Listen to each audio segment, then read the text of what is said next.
संविधान के आज 75 वर्ष हो रहे हैं, लेकिन हमारे यहाँ तो 25 वर्ष का भी महत्व होता है, 50 वर्ष का भी महत्व होता है, 60 साल का भी महत्व होता है। जरा हम इतिहास की तरफ नजर करें कि संविधान यात्रा के इन महत्वपूर्ण पड़ाव का क्या हुआ था।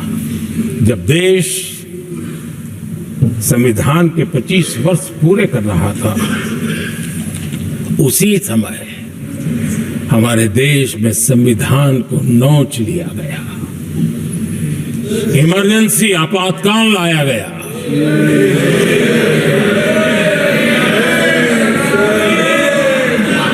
संवैधानिक व्यवस्थाओं को समाप्त कर दिया गया, देश को जेल खाना बना दिया गया, नागरिकों के अधिकारों को लूट लिया गया, प्रेस की स्वतंत्रता को ताले लगा दिए गए,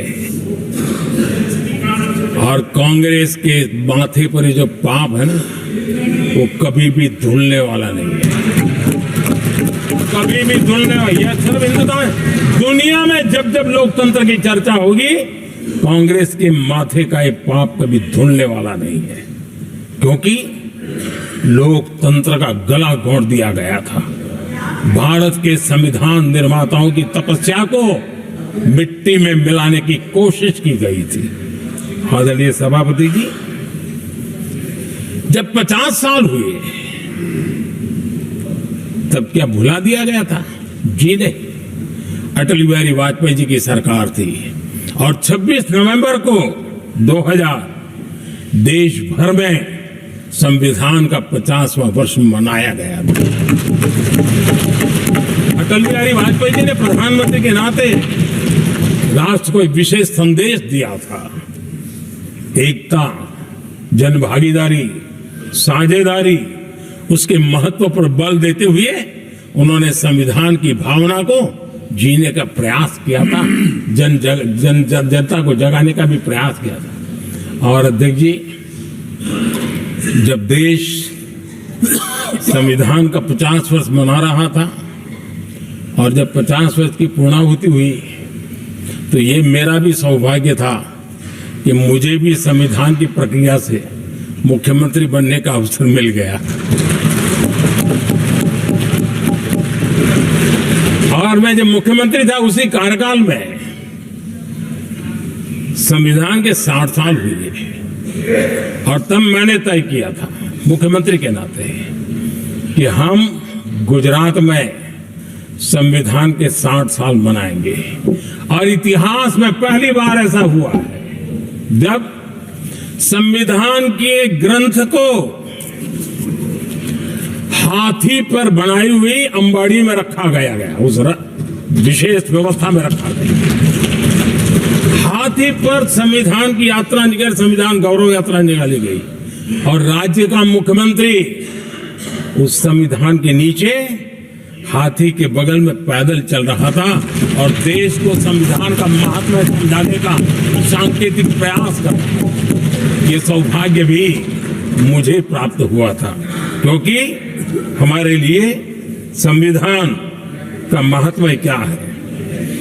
और आज 75 साल हुए, हमें अवसर मिला। और मुझे याद है जब मैंने लोकसभा के पुराने सदन के अंदर जब 26 नवंबर को संविधान दिवस मनाने की बात कही थी, तब एक वरिष्ठ नेता ने सामने से आवाज उठाई थी कि 26 जनवरी तो है, 26 नवंबर की क्या जरूरत है।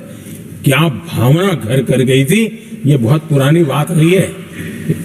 इसी सदन में मेरे सामने हुआ था।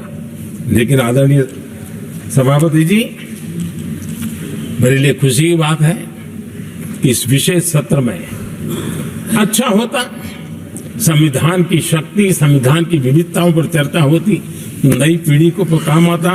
लेकिन हर एक की अपनी अपनी मजबूरियां होती है, हर कोई अपना दुख किसी न किसी रूप में प्रकट करता रहता है।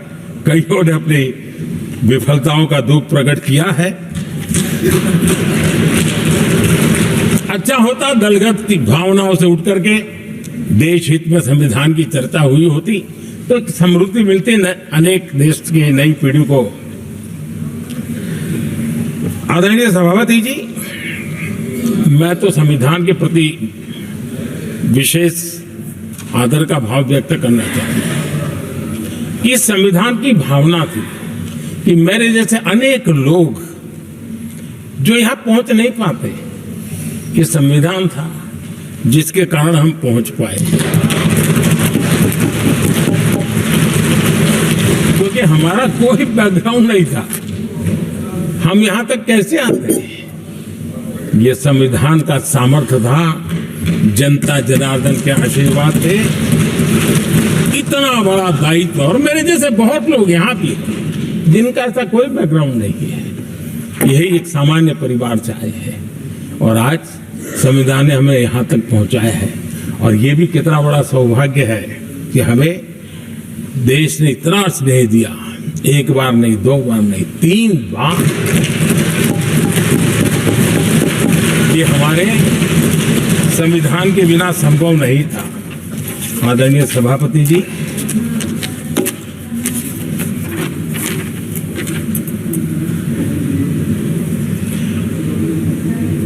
उतार चढ़ाव तो आए, कठिनाइयां भी आई, रुकावटें भी आई, लेकिन मैं फिर एक बार देश की जनता को नमन करता हूं कि देश की जनता पूरी ताकत के साथ संविधान के साथ खड़ी रही।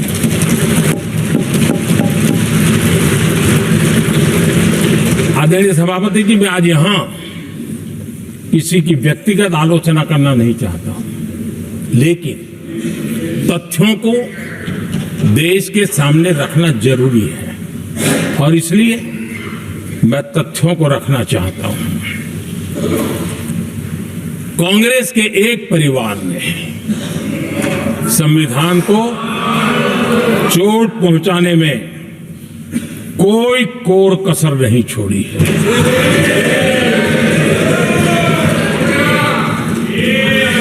और मैं इसलिए एक परिवार का उल्लेख करता हूं कि 75 साल की हमारी यात्रा में 55 साल एक ही परिवार ने राज किया है।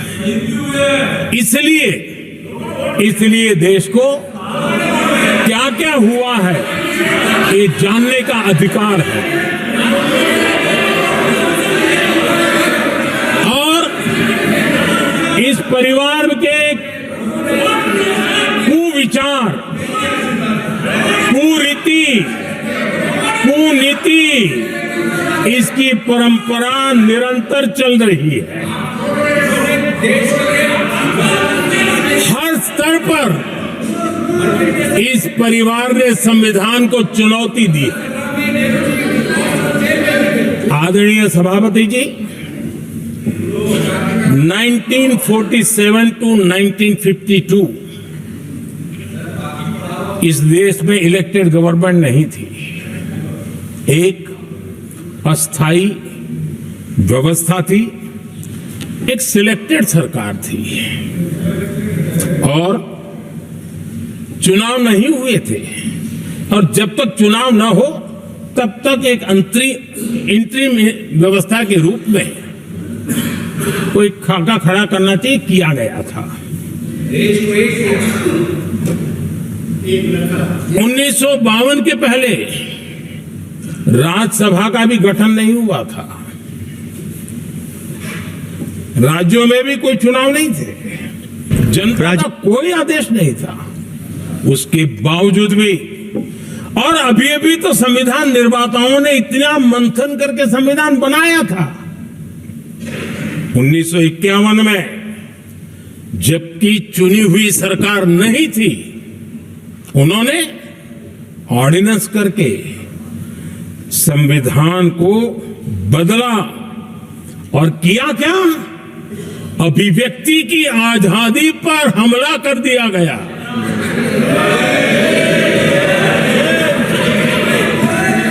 और ये संविधान निर्माताओं का भी अपमान था, क्योंकि ऐसी बातें कोई संविधान सभा में नहीं आई होगी, ऐसा नहीं है, लेकिन वहां उनकी चली नहीं। तो बाद में जैसे ही मौका मिला, उन्होंने अभिव्यक्ति की आजादी को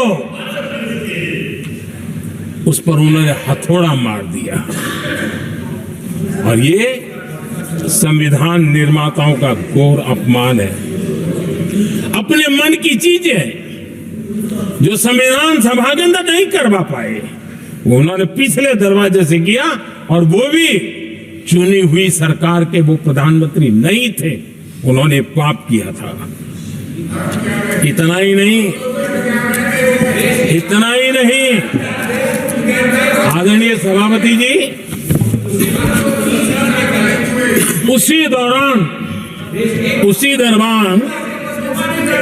उस समय के प्रधानमंत्री पंडित नेहरू जी ने मुख्यमंत्रियों को एक चिट्ठी लिखी थी।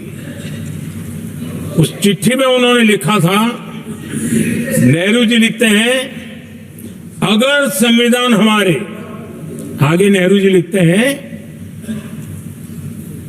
अगर संविधान हमारे रास्ते के बीच में आ जाए, ये नेहरू जी लिख रहे हैं, अगर संविधान हमारे रास्ते के बीच में आ जाए, आगे नेहरू जी कह रहे हैं, तो हर हाल में संविधान में परिवर्तन करना चाहिए। ये नेहरू जी ने मुख्यमंत्रियों को चिट्ठी लिखी।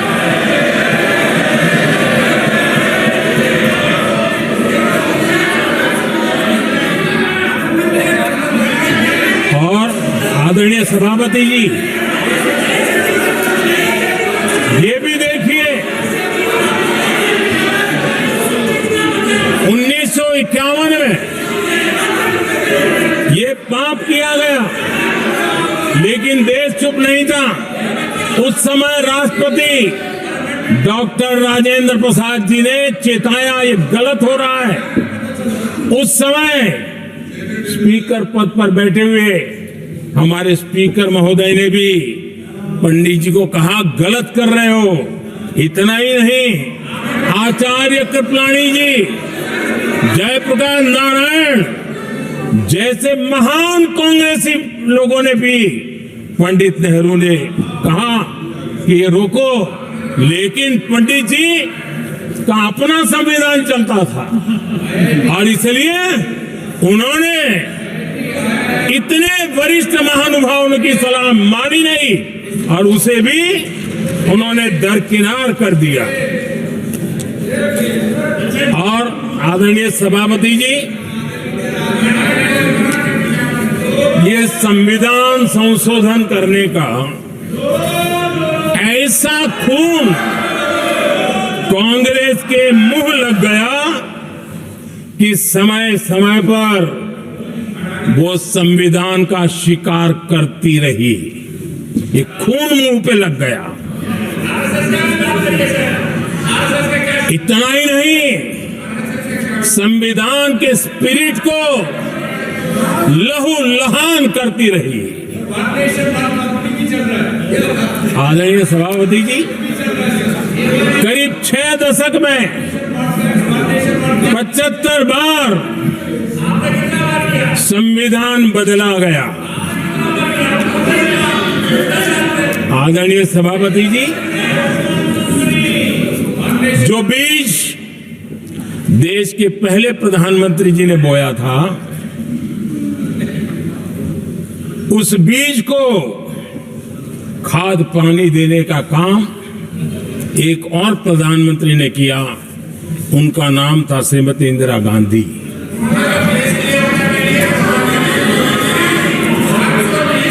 जो पाप पहले प्रधानमंत्री करके गए और जो खून लग गया था 1971 में, सुप्रीम कोर्ट का एक फैसला आया था। उस सुप्रीम कोर्ट के फैसले को संविधान बदल करके पलट दिया गया और 71 में ये संविधान संशोधन किया गया था।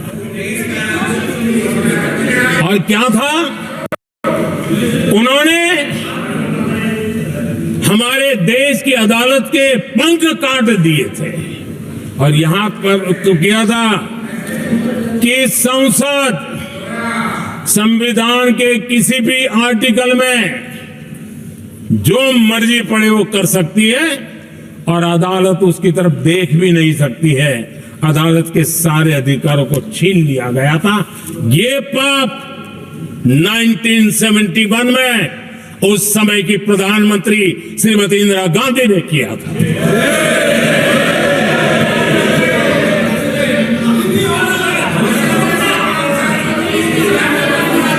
और इस परिवर्तन ने इंदिरा जी की सरकार को मौलिक अधिकारों को छीनने का और न्यायपालिका पर नियंत्रण करने का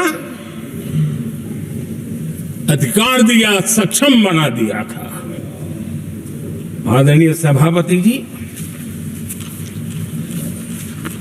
खून मुंह पे लग गया था, कोई रोकने वाला था नहीं। और इसलिए जब इंदिरा जी के चुनाव को गैर रीति के कारण, असंवैधानिक तरीके से चुनाव लड़ने के कारण अदालत ने उनके चुनाव को खारिज कर दिया और उनको एमपी पद छोड़ने की नौबत आई, तो उन्होंने गुस्से में आकर के देश पर इमरजेंसी थोप दी, आपातकाल लगा दिया अपनी कुर्सी बचाने के लिए। और उसके बाद इतना ही नहीं, उन्होंने इमरजेंसी तो लगाई, संविधान का दुरुपयोग तो किया ही किया, भारत के लोकतंत्र का गला तो घोंट ही दिया। लेकिन 1975 में 39वां संशोधन किया और उसमें उन्होंने क्या किया, राष्ट्रपति, उपराष्ट्रपति, प्रधानमंत्री, अध्यक्ष, इनके चुनाव के खिलाफ कोई कोर्ट में जा ही नहीं सकता है, ऐसा उन्होंने, और वो भी रिट्रोस्पेक्टिव किया, आगे के लिए नहीं, पीछे का भी, अपने पापों का भी उन्होंने। और आदरणीय सभापति जी, मैं संविधान की बात कर रहा हूं, मैं संविधान के आगे पीछे कुछ नहीं बोल रहा हूं।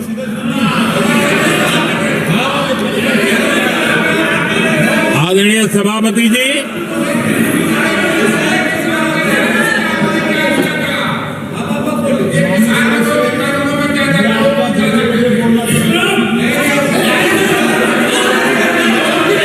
आदरणीय सभापति जी,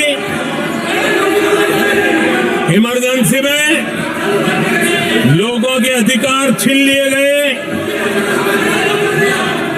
देश के हजारों लोगों को जेलों में ठूंस दिया गया, न्यायपालिका का गला घोंट दिया गया, अखबारों की स्वतंत्रता पर ताले लगा दिए गए। इतना ही नहीं, कमिटेड जुडिशरी, इस विचार को उन्होंने पूरी ताकत दी। और इतना ही नहीं, जिस जस्टिस एच.आर. खन्ना ने उनके चुनाव में उनको खिलाफ जो जजमेंट दिया था, वो इतना गुस्सा भरा था कि जब जस्टिस एच.आर. खन्ना, जो सीनियरिटी के आधार पर सुप्रीम कोर्ट के चीफ जस्टिस बनने थे, जिन्होंने संविधान के सम्मान करते हुए उस स्पिरिट से इंदिरा जी को सजा दी थी, उन्होंने मुख्य न्यायाधीश नहीं बनने दिया। ये संविधान और लोकतांत्रिक प्रक्रिया नहीं।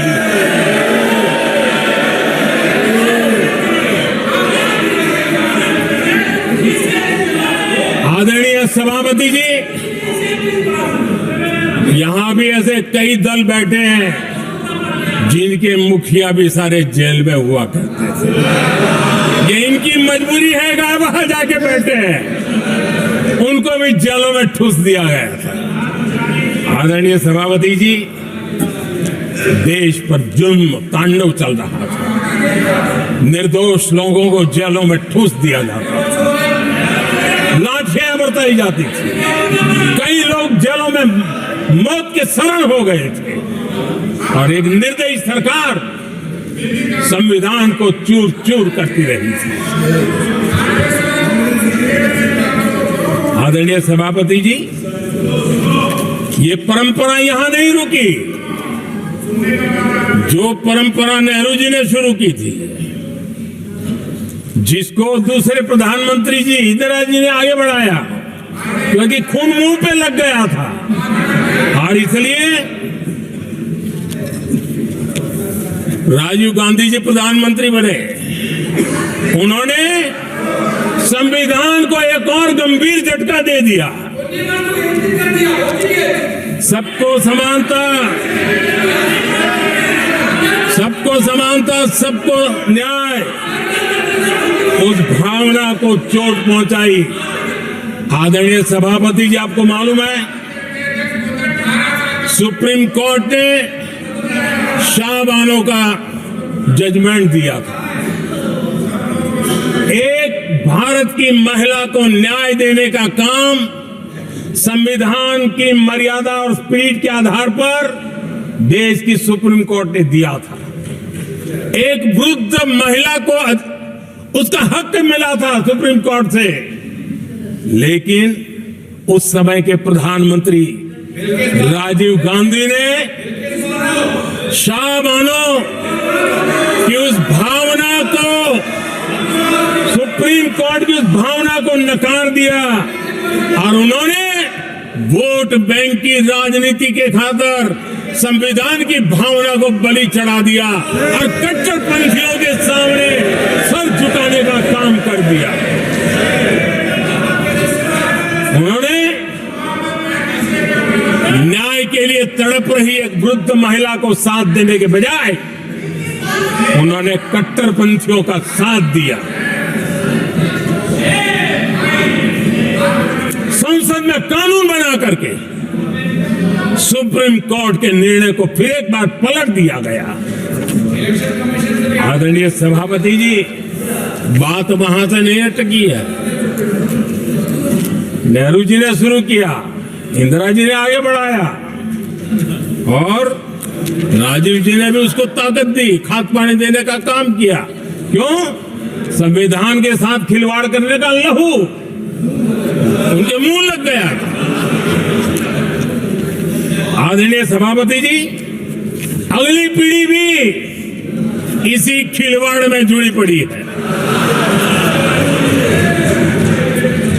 एक किताब को मैं कोट कर रहा हूं। उस किताब में जो लिखा गया है, और उसमें प्रधानमंत्री उस समय के मेरे पहले जो प्रधानमंत्री थे उनको कोट किया है। उन्होंने कहा है, मुझे यह स्वीकार करना होगा कि पार्टी अध्यक्ष सत्ता का केंद्र है। ये मनमोहन सिंह जी ने कहा है, जो एक किताब में लिखा गया है। मुझे यह स्वीकार करना होगा कि पार्टी अध्यक्ष सत्ता का केंद्र है। सरकार पार्टी के प्रति जवाबदेह है। इतिहास में पहली बार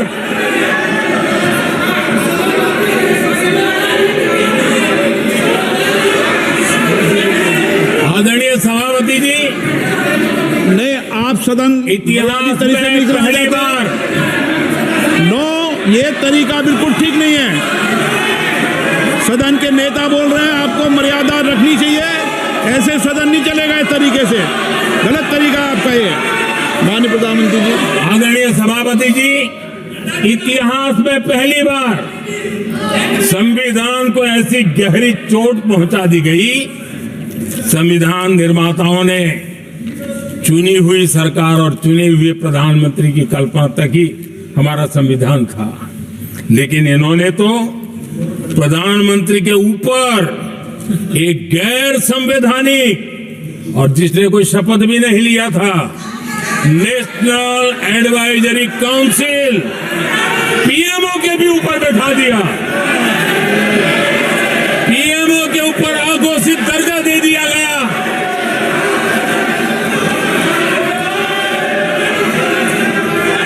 आदरणीय सभापति जी, इतना ही नहीं, और एक पीढ़ी आगे चले। और उस पीढ़ी ने क्या किया? भारत के संविधान के तहत देश की जनता जनार्दन सरकार चुनती है और वो सरकार का मुखिया कैबिनेट बनाता है। ये संविधान के तहत है।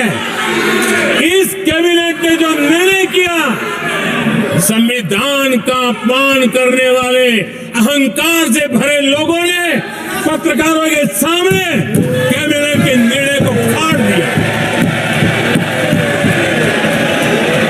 संविधान को हर मौके पर संविधान के साथ खिलवाड़ करना, संविधान को न मानना, ये जिनकी आदत हो गई थी। और दुर्भाग्य देखिए, एक अहंकारी व्यक्ति कैबिनेट के निर्णय को फाड़ दे और कैबिनेट अपना फैसला बदल दे। ये कौन सी व्यवस्था है? आदरणीय सभापति जी, मैं जो कुछ भी कह रहा हूं वो संविधान के साथ क्या हुआ उसी की बात कर रहा हूं। उस समय करने वाले पात्रों को लेकर किसी को परेशानी होती होगी, लेकिन बात संविधान की है।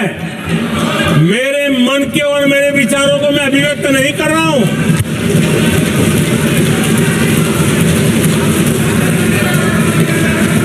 आदरणीय सभापति जी, कांग्रेस ने निरंतर संविधान की अवमानना की, संविधान के महत्व को कम किया। कांग्रेस इसके अनेक उदाहरणों से भरा पड़ा हुआ है। संविधान के साथ धोखेबाजी कैसे करते थे, संवैधानिक संस्थाओं को कैसे नहीं मानते थे, इस देश में बहुत कम लोगों को मालूम होगा। 370 की तो पता है सबको, 35A का पता बहुत कम है। संसद में आए बिना, जबकि संसद में आना पड़ता, संसद को ही अस्वीकार कर दिया गया। भारत के संविधान का अगर कोई पहला पुत्र है तो संसद है, उसको भी उन्होंने गला घोटने का काम किया। 35A जो संसद में लाए बिना उन्होंने देश पर थोप दिया। और अगर 35A न होता तो जम्मू कश्मीर में जो हालत पैदा हुई वो हालत पैदा न हुई होती। राष्ट्रपति के आदेश पर यह काम किया गया और देश की संसद को अंधेरे में रखा गया। आदरणीय सभापति,